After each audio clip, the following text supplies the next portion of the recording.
Doctor ortho Ayurvedic oil and capsule. अब दर्द भी घुटने टेकेगा। दूसरे राउंड की बातचीत से ईरान का इंकार, अमेरिका पर अत्यधिक मांगे रखने का आरोप लगाया। कहा अमेरिकी नाकेबंदी हटे तभी बातचीत संभव। ओमान सागर में अमेरिका ने मालवाहक जहाज को किया जब्त। ईरान ने अमेरिका को बताया समुद्री डकैती। ईरान की जवाबी कार्रवाई की चेतावनी। 30 अप्रैल को यूपी विधानसभा का विशेष सत्र कल पास हुआ था प्रस्ताव। आज प्रस्ताव को मंजूरी के लिए राज्यपाल के पास भेजा जाएगा। महिला आरक्षण बिल पर हो सकती है चर्चा। 3 साल बाद झारखंड के दलमा सेंचुरी में 38 हाथियों का झुंड लौटा। पारंपरिक एलिफेंट कॉरिडोर से हाथियों ने की घर वापसी। मानव हाथी संघर्ष में कमी आने की उम्मीद बढ़ी।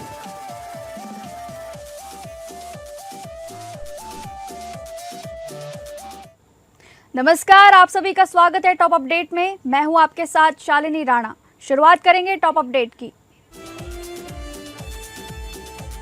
अमेरिका और ईरान के बीच प्रस्तावित दूसरे दौर की बातचीत पर अनिश्चितता गहराती जा रही है, जहां ईरान ने साफ कर दिया है कि वो फिलहाल इस वार्ता में शामिल होने की योजना नहीं बना रहा है और सरकारी मीडिया ने इस्लामाबाद में बातचीत की खबरों को गलत बताया है। इसी बीच अमेरिकी राष्ट्रपति डोनाल्ड ट्रंप के निर्देश पर वार्ताकारों को पाकिस्तान भेजने की बात सामने आई है, जबकि 22 अप्रैल को मिडिल ईस्ट में युद्ध विराम खत्म होने वाला है, जिससे हालात और संवेदनशील हो गए हैं। तेहरान ने अमेरिका पर अव्यवहारिक शर्तें रखने, बार बार रुख बदलने और विरोधाभासी बयानबाजी का आरोप लगाया है। साथ ही अमेरिकी नौसैनिक नाकेबंदी को युद्ध विराम का उल्लंघन बताते हुए चेतावनी दी है कि जब तक नाकेबंदी नहीं हटती तब तक बातचीत संभव नहीं होगी और अगर हालात ऐसे ही बने रहे तो वो जवाबी कार्रवाई करने से भी पीछे नहीं हटेगा।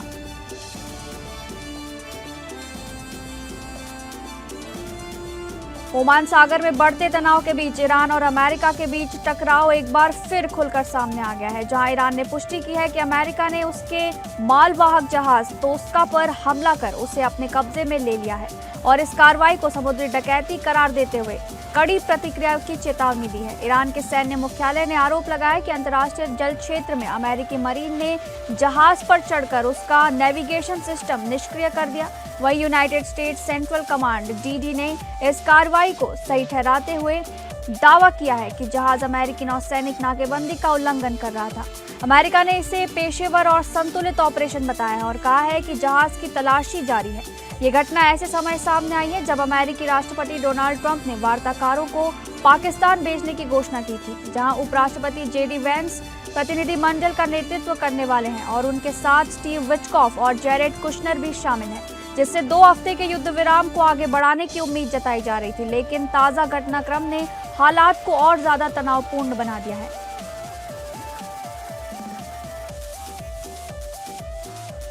उत्तर प्रदेश की योगी आदित्यनाथ सरकार ने 30 अप्रैल को विधानसभा का विशेष सत्र बुलाने का निर्णय लिया है, जहां मंत्रिमंडल ने प्रस्ताव को स्वीकृति दे दी है और अब इसे राज्यपाल की मंजूरी के लिए भेजा जा रहा है। सरकार का मुख्य उद्देश्य महिला आरक्षण विधेयक यानी नारी शक्ति वंदन अधिनियम पर चर्चा करना है, जिसके लिए नियमों के अनुसार 7 दिन पहले सूचना देना आवश्यक होता है। इसलिए बिना देरी के परिपत्र के माध्यम से ये फैसला लिया गया। सत्ता पक्ष इस मुद्दे पर विपक्ष को घेरने की रणनीति तैयार कर चुका है और सत्र में ये दिखाने की कोशिश होगी कि विपक्ष महिलाओं के सशक्तिकरण में बाधा बन रहा है। साथ ही विपक्ष के रवैये को लेकर सदन में निंदा प्रस्ताव लाने की भी चर्चा तेज हो गई है। दूसरी ओर समाजवादी पार्टी और अन्य विपक्षी दल कोटा के भीतर कोटा की मांग उठाकर सरकार को घेरने की तैयारी में है। जानकारों का मानना है कि यह सत्र महिला मतदाताओं को संदेश देने की दिशा में अहम साबित हो सकता है कि सत्तारूढ़ दल ही उनका सच्चा हितैषी है। सरकार इस दौरान महिला सुरक्षा, शिक्षा और आत्मनिर्भरता से जुड़े अपने कार्यों को भी प्रमुखता से प्रस्तुत करेगी, जिससे 30 अप्रैल का ये सत्र सत्ता पक्ष और विपक्ष के बीच बड़े राजनीतिक टकराव का मंच बनने जा रहा है।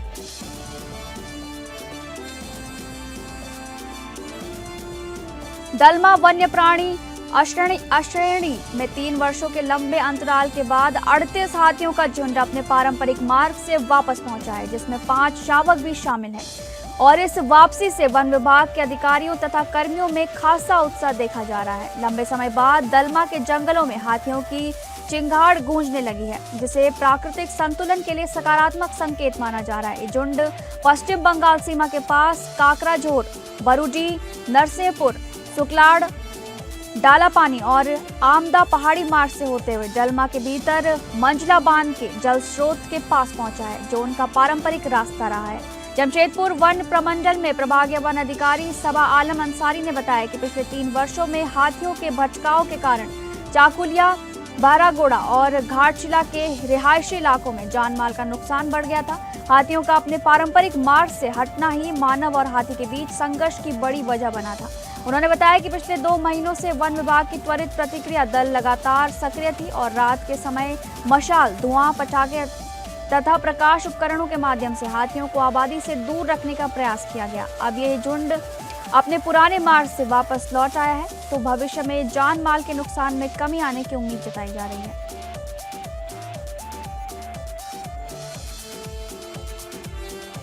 पीलीभीत जनपद की पूरनपुर कोतवाली क्षेत्र में दिन दहाड़े कब्जा करने का मामला सामने आया है, जहां पूर्व सभासद और भाजपा नेता कुलबीर सिंह के बंडा बस स्टैंड स्थित मकान पर जबरन कब्जा करने का प्रयास किया गया। इस दौरान सरेआम गुंडागर्दी की घटना को अंजाम दिया गया, जिसका पूरा दृश्य पास में लगे सीसीटीवी कैमरे में कैद हो गया। इस घटना के बाद इलाके में हड़कंप मच गया और स्थानीय लोगों में दहशत का माहौल बन गया है। आरोप है कि भाजपा नेता जगजीवन सिंह बाजवा ने अपने समर्थकों के साथ मिलकर इस कब्जे की कोशिश की। बताया जा रहा है कि आरोपित पहले से ही भाषा परीक्षा घोटाले के मामले में विवादों से घिरे हुए हैं। पूर्व में पुलिस अधीक्षक अभिषेक पांडे द्वारा उनके खिलाफ कई मुकदमे भी दर्ज कराए जा चुके हैं। ये पूरा मामला पूरनपुर कोतवाली से महज कुछ कदम दूर बंडा मार्ग का बताया जा रहा है। फिलहाल पुलिस मामले की जांच में जुटी है और आगे की विधिक कार्रवाई की बात कही जा रही है।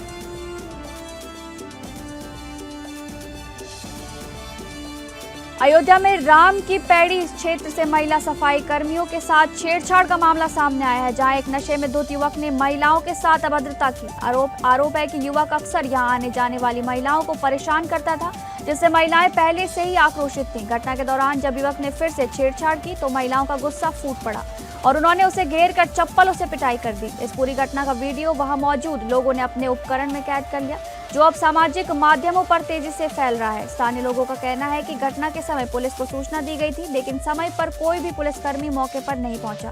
ये घटना कोतवाली क्षेत्र के लक्ष्मण घाट चौकी के अंतर्गत राम की पेड़ी की बताई जा रही है। घटना के बाद इलाके में आक्रोश का माहौल है और पुलिस की कार्यप्रणाली पर सवाल उठ रहे हैं। फिलहाल इस मामले में आधिकारिक पुष्टि और आगे की कार्रवाई की जानकारी का इंतजार किया जा रहा है।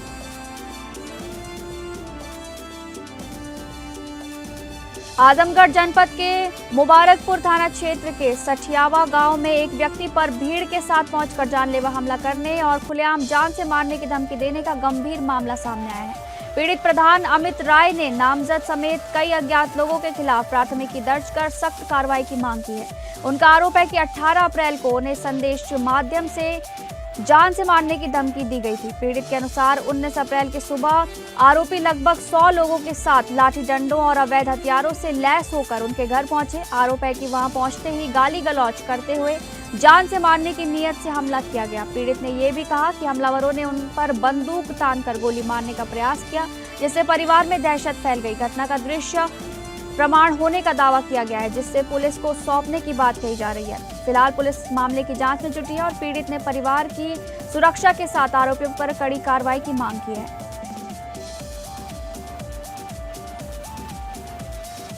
बदायूं जनपद में सड़क हादसे ने एक दंपति की जान ले ली, जहां बिसौली थाना क्षेत्र के दिसौलीगंज गांव निवासी 35 वर्षीय सचिन अपनी 30 वर्षीय पत्नी शकुंतला के साथ दोपहिया वाहन से घर लौट रहे थे। बताया जा रहा है कि रविवार रात करीब 8 बजे सिविल लाइन थाना क्षेत्र के भगवतीपुर गांव के पास एक अज्ञात वाहन ने उनकी गाड़ी को टक्कर मार दी। टक्कर इतनी भीषण थी कि दोनों पति पत्नी की मौके पर ही दर्दनाक मौत हो गई। घटना की सूचना मिलते ही पुलिस मौके पर पहुंची और स्थिति का जायजा लिया। पुलिस ने दोनों शवों को जिला अस्पताल भेज दिया, जहां चिकित्सकों ने उन्हें मृत घोषित कर दिया। इसके बाद दोनों शवों को अस्पताल की शवगृह में सुरक्षित रखवा दिया गया है। इस घटना से परिजनों में कोहराम मच गया और पूरे गांव में शोक का माहौल है। फिलहाल पुलिस अज्ञात वाहन की तलाश में जुटी है और मामले की जांच जारी है। शादी तय होने से नाराज एक युवक ने अपनी प्रेमिका पर चाकू से हमला कर उसे गंभीर रूप से घायल कर दिया, जिससे इलाके में सनसनी फैल गई है। वारदात के बाद आरोपी ने साजिश के तहत होने वाले पति पर झूठा आरोप लगाकर मामला भटकाने की कोशिश की। घायल युवती को तत्काल अस्पताल में भर्ती कराया गया, जहां उसका उपचार जारी है। घटना की सूचना मिलते ही पुलिस ने कार्रवाई करते हुए आरोपी प्रेमी को हिरासत में लिया। पूछताछ के दौरान पूरे मामले की परतें खुलती चली गई और साजिश का सच सामने आ गया। जांच में स्पष्ट हुआ कि युवक ने ईर्ष्या और बदले की भावना में यह हमला किया था। पुलिस ने आरोपी द्वारा लगाए गए झूठे आरोपों को पूरी तरह खारिज कर दिया है। फिलहाल पुलिस मामले में आगे की विधिक कार्रवाई कर रही है और पूरे प्रकरण की गहन जांच जारी है। बिजनौर जनपद के चांदपुर क्षेत्र के जलीलपुर गांव में रविवार सुबह भीषण आग लगने से एक गरीब परिवार पूरी तरह तबाह हो गया और उनका कच्चा मकान जलकर राख हो गया। बताया जा रहा है कि गांव निवासी चंद्रपाल के छप्पर वाले घर में सुबह करीब 10 बजे अचानक आग लगी, जिसने देखते ही देखते विकराल रूप धारण कर लिया। आसपास के लोगों ने आग बुझाने का प्रयास किया, लेकिन लपटें इतनी तेज थी कि कोई काबू नहीं कर सका। सूचना मिलने पर अग्निशमन दल मौके पर पहुंचा, लेकिन तब तक घर का सारा सामान जल चुका था। इस हादसे में एक भैंस की मौत हो गई, जबकि गाय और अन्य पशु बुरी तरह झुलस गए। आग में गेहूं, कपड़े, बर्तन, बिस्तर सभी कुछ सामग्री नष्ट हो गई। घटना के बाद पीड़ित परिवार खुले आसमान के नीचे रहने को मजबूर हो गया है। ग्रामीणों ने प्रशासन से पीड़ित परिवार को तुरंत सहायता और राहत देने की मांग की है।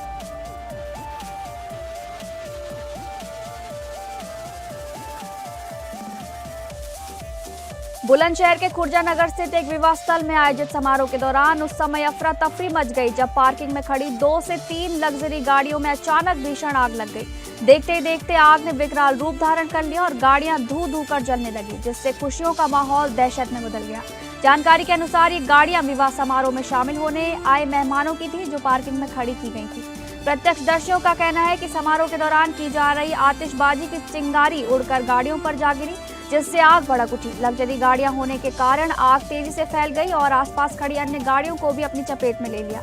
आग की लपटें उठती देख मौके पर भगदड़ मच गई और लोगों ने अपने स्तर पर आग बुझाने का प्रयास किया, लेकिन सफलता नहीं मिली। सूचना मिलते अग्निशमन दल मौके पर पहुंचा और कड़ी मशक्कत के बाद आग पर काबू पाया गया, जिससे बड़ी जनहानि टल गई। फिलहाल प्रशासन आग लगने के कारणों की जांच कर रहा है।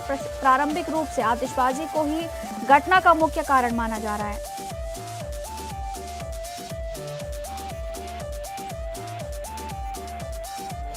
बुलंदशहर जनपद के वलीपुरा नहर में नहाने गए एक युवक अचानक गहरे पानी में डूब गया, जिससे इलाके में सनसनी फैल गई।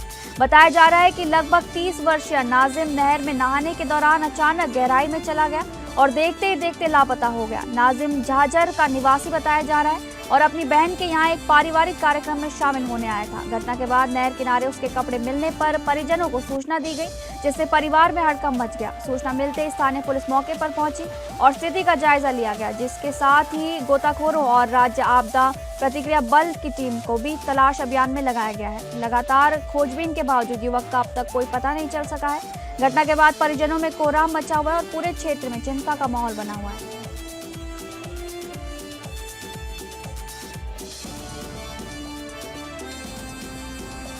फतेहपुर जनपद के सदर कोतवाली क्षेत्र के सैयदवाड़ा इलाके में शनिवार देर शाम मामूली बात को लेकर 2 गुटों के बीच विवाद हिंसक झड़प में बदल गया, जिससे इलाके में सनसनी फैल गई। बताया जा रहा है कि एक पक्ष के युवकों ने अवैध तमंचा निकालकर दूसरे गुट पर हमला कर दिया और हथियार लहराते हुए दहशत फैलाने की कोशिश की। घटना का दृश्य किसी ने अपने उपकरण में कैद कर लिया, जो बाद में सामाजिक माध्यमों पर तेजी से फैल गया। मौके पर मौजूद लोगों ने बीच बचाव कर स्थिति को और बिगड़ने से रोका और दोनों पक्षों को शांत कराया। सूचना मिलते ही पुलिस बल मौके पर पहुंचा और हालात को नियंत्रित करते हुए मामले को गंभीरता से लिया। पीड़ित अशरफ अली की शिकायत पर 3 नामजद आरोपियों के खिलाफ मुकदमा दर्ज कर लिया गया है और उनकी गिरफ्तारी के लिए दबिश दी जा रही है।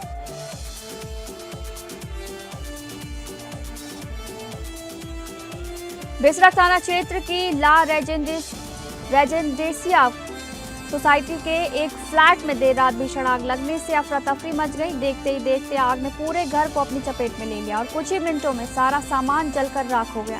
बताया जा रहा है कि आग वातानुकूलन यंत्र के संपीड़क फटने से कारण लगी, जिसमें लपटें तेजी से फैल गई। घटना के समय परिवार के सभी सदस्य घर में सो रहे थे, जिससे स्थिति और भी गंभीर हो सकती थी। आग की सूचना मिलते ही अग्निशमन विभाग की टीम तुरंत मौके पर पहुंची और बचाव कार्य शुरू किया गया। कड़ी मशक्कत के बाद दल ने आग पर काबू पा लिया और बड़ी दुर्घटना टल गई। इस हादसे में लाखों रुपए का सामान जलकर नष्ट हो गया है, लेकिन किसी भी प्रकार की जनहानि नहीं हुई है। फिलहाल घटना के कारणों की जांच की जा रही है और क्षेत्र में सतर्कता बढ़ा दी गई है।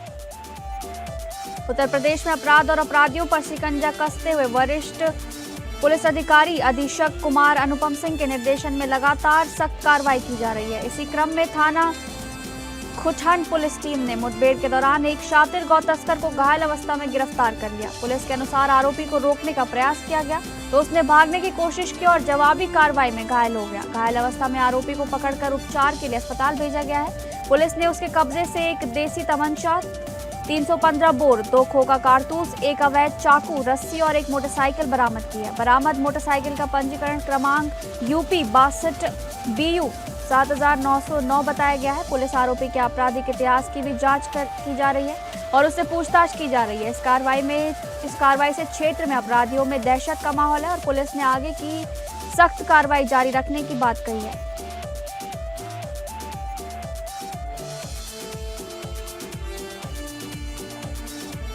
लखनऊ के विकासनगर थाना क्षेत्र में पुलिस ने भ्रामक खबर फैलाने वाले एक आरोपी को गिरफ्तार कर लिया है, जिससे इलाके में चर्चा तेज हो गई है। बताया जा रहा है कि विनायकपुरम सेक्टर 12 स्थित झुग्गी झोपड़ी में आग लगने की घटना को आरोपी ने सामाजिक माध्यमों पर गलत तरीके से प्रस्तुत किया। आरोप है कि उसने सांप्रदायिक और सामाजिक सौहार्द बिगाड़ने के उद्देश्य से भ्रामक और भड़काऊ सामग्री प्रसारित की। पुलिस ने मामले को गंभीरता से लेते हुए त्वरित कार्रवाई की और आरोपी की पहचान सुधाकर त्रिपाठी के रूप में की गई है। विकासनगर थाना प्रभारी आलोक सिंह ने अपनी टीम के साथ मिलकर आरोपी को गिरफ्तार किया। पुलिस के अनुसार आरोपी लगातार विभिन्न माध्यमों पर झूठी खबरें फैलाकर माहौल खराब करने की कोशिश कर रहा था। गिरफ्तारी के बाद आरोपी से पूछताछ की जा रही है और उसके अन्य संपर्कों की भी जांच की जा रही है। पुलिस प्रशासन ने स्पष्ट चेतावनी दी है कि अफवाह फैलाने वालों के खिलाफ सख्त कार्रवाई जारी रहेगी।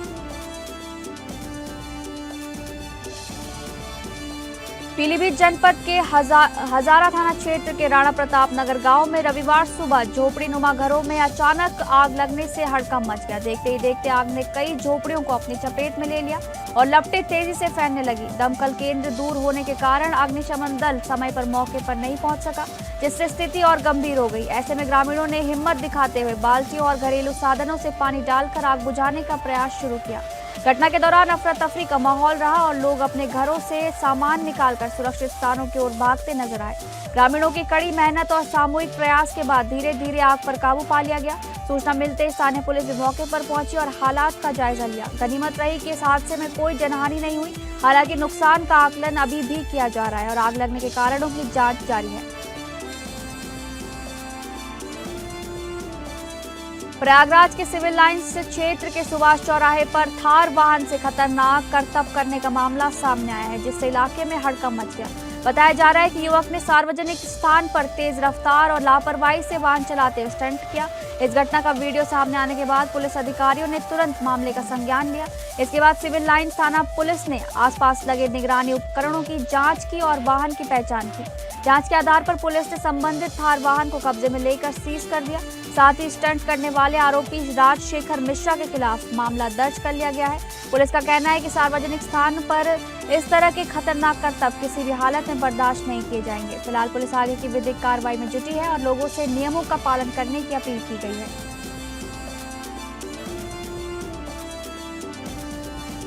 रांची मंडल के वरिष्ठ डाक अधीक्षक कार्यालय में रांची मुख्य डाकघर से लॉजिस्टिक पोस्ट सेवा का सफलतापूर्वक शुभारंभ किया गया है, जिससे क्षेत्रीय व्यापार को नई गति मिलने की उम्मीद जताई जा रही है। इस अवसर पर रांची से सिमडेगा मार्ग के लिए पहली लॉजिस्टिक गाड़ी को हरी झंडी दिखाकर रवाना किया गया। कार्यक्रम के मुख्य अतिथि डाक सेवा निदेशक रामविलास चौधरी ने कहा कि ये पहल राज्य के व्यापारिक और औद्योगिक विकास में महत्वपूर्ण भूमिका निभाएगी। उन्होंने बताया कि सेवा के माध्यम से ग्राहकों को किफायती दरों पर तेज और सुरक्षित परिवहन सुविधा उपलब्ध कराई जाएगी। सहायक निदेशक व्यवसाय विकास संतानु आजाद ने सेवा की विशेषताओं की जानकारी देते हुए कहा कि ई वाणिज्य लघु और मध्यम उद्यमों तथा स्थानीय व्यापारियों के लिए बेहद उपयोगी साबित होगी। कार्यक्रम में वरिष्ठ डाक अधीक्षक BK पंडित, वरिष्ठ पोस्ट मास्टर कमलेश राम और अन्य अधिकारी मौजूद रहे। बड़ी संख्या में व्यापारी और व्यावसायिक प्रतिनिधि भी इस मौके पर उपस्थित रहे और सेवा का स्वागत किया गया।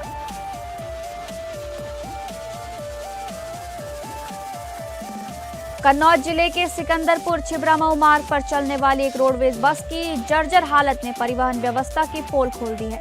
सफर के दौरान बस अचानक बीच रास्ते में बंद हो गई, जिससे यात्रियों को भारी परेशानी का सामना करना पड़ा। चालक और परिचालक ने सभी यात्रियों को बस से उतारकर धक्का लगाने के लिए कहा। भीषण गर्मी के बीच महिलाएं और पुरुष पसीने से तरबतर होकर बस को धक्का लगाने को मजबूर नजर आए। कड़ी मशक्कत के बाद किसी तरह बस को दोबारा चालू किया जा सका। इस पूरी घटना का वीडियो एक यात्री ने बनाकर सामाजिक माध्यमों पर प्रसारित कर दिया, जो तेजी से फैल रहा है। वीडियो में लोग सरकार की परिवहन व्यवस्था पर सवाल उठाते हुए नाराजगी जाहिर कर रहे हैं। इस घटना के बाद जिम्मेदार व्यवस्थाओं पर सवाल खड़े हो गए हैं और लोगों में रोष का माहौल है।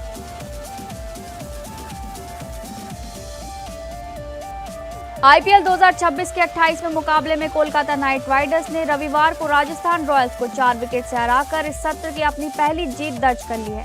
मुकाबले में राजस्थान ने टॉस जीतकर पहले बल्लेबाजी करते हुए 20 ओवर में 9 विकेट खोकर 155 रन बनाए। राजस्थान की ओर से वैभव ने सर्वाधिक 46 रन की पारी खेली, जबकि कोलकाता के गेंदबाजों ने प्रभावी प्रदर्शन किया।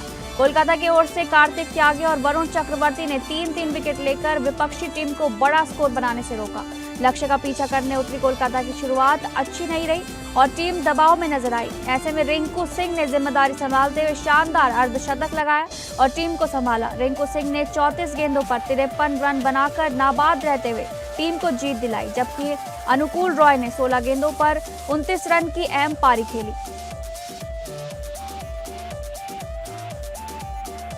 पंजाब किंग्स ने प्रतियोगिता में शानदार प्रदर्शन करते हुए लखनऊ सुपर जायंट्स को 54 रनों से हराकर एक बड़ी जीत दर्ज की और अपने विजयी अभियान को जारी रखा। इस मुकाबले में पहले बल्लेबाजी करते हुए पंजाब ने 7 विकेट के नुकसान पर 254 रनों का विशाल स्कोर खड़ा किया। पंजाब की ओर से प्रियांश आर्य ने 93 रनों की शानदार पारी खेली, जबकि कूपर कॉलोनी ने 87 रन बनाकर टीम को मजबूत स्थिति में पहुंचाया। लक्ष्य का पीछा करने उतरी लखनऊ की टीम निर्धारित ओवरों में 5 विकेट खोकर 200 रन ही बना सकी और मुकाबला हार गई। लखनऊ के लिए कप्तान ऋषभ पंत ने 43 रनों की पारी खेली, जबकि एडन मार्करम ने 42 रन बनाए। जबकि पंजाब की ओर से गेंदबाजी में मार्को यानसी ने सबसे अधिक 2 विकेट लेकर टीम की जीत में योगदान दिया। आयुष्मान खुराना और सारा अली खान की आगामी हास्य फिल्म पति पत्नी और वो 2 का टीजर जारी कर दिया गया है, जिससे दर्शकों में उत्साह बढ़ गया है। लंबे इंतजार के बाद निर्माताओं ने टीजर के साथ फिल्म की नई प्रदर्शन तिथि का भी ऐलान कर दिया है। लगभग 1 मिनट से अधिक के इस टीजर में अलग अलग समय के बदलाव दिखाए गए हैं, लेकिन पतियों की आदतों में कोई बदलाव नहीं दिखाया गया है। इसमें आयुष्मान खुराना को कई अभिनेत्रियों के साथ प्रेम संबंधों में उलझते हुए दिखाया गया है, जिससे वो मुश्किल में फंस जाते हैं। सारा अली खान, रकुलप्रीत सिंह और वामिका गब्बी की प्रमुख भूमिकाओं में नजर आ रही हैं और कहानी को रोचक बना रही हैं। टीजर में विजय राज की भी झलक दिखाई गई है, जो एक पुलिस अधिकारी की भूमिका निभा रहे हैं। ये फिल्म अब 15 मई 2026 को सिनेमाघरों में प्रदर्शित की जाएगी। ये फिल्म पहले आई कहानी का अगला भाग है, जिसका निर्देशन मुदस्सर अजीज ने किया है और दर्शकों को भरपूर मनोरंजन देने का दावा किया जा रहा है।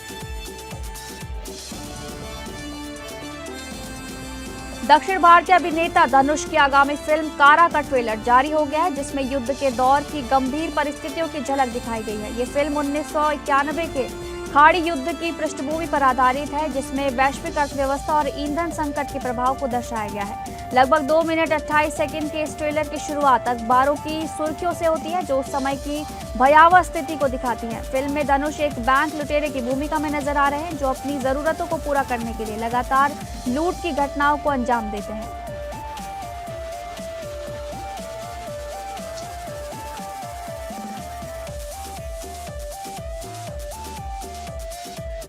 फिलहाल टॉप अपडेट में बस इतना ही। नमस्कार।